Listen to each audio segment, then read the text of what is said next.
প্রধান উপদেষ্টাকে বলছি, এই শহীদরা না থাকলে প্রফেসর মোহাম্মদ ইউনূস আপনি আজকে জেলে থাকতেন। 6 তলার বিল্ডিং, লিফট ছাড়া, বিদ্যুৎ ছাড়া বিল্ডিং এর 6 তলায় হাসিনা আপনাকে উঠবস করাইতো। সেই দিনের কথা ভুলে যাবেন না।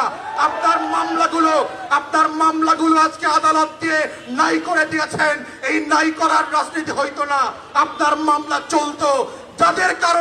যাদের রক্তের কারণে আজকে আপনি বেকসুর খালাস, যাদের রক্তের কারণে আপনি প্রধান উপদেষ্টা হয়েছেন, তাদের রক্তের বদলা যদি না নেন, আপনাকে আগামী দিনের মানুষ ক্ষমা করবে না।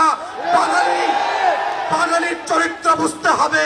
তারা প্যারিস থেকে এসে এদের নায়ক যেভাবে বানাইতে পারে, তারা মির্জাফরের মতো খলনায়ক বানাইতে পারে।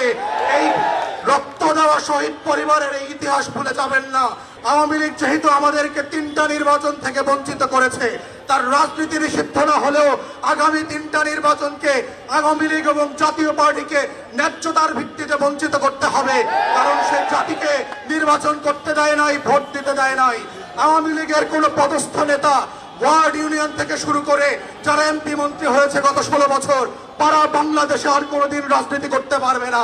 ঠিক এইরকম শর্ত করে গণতদন্ত কমিশনের মাধ্যমে প্রয়োজনে গণভোটে দিয়ে আওয়ামী লীগ জাতীয় পার্টির প্রশ্ন ন্যায্যতার ভিত্তিতে সমাধান করবার মধ্য দিয়েই আজকের এই শহীদদের বিচার ফয়সালা হইতে হবে।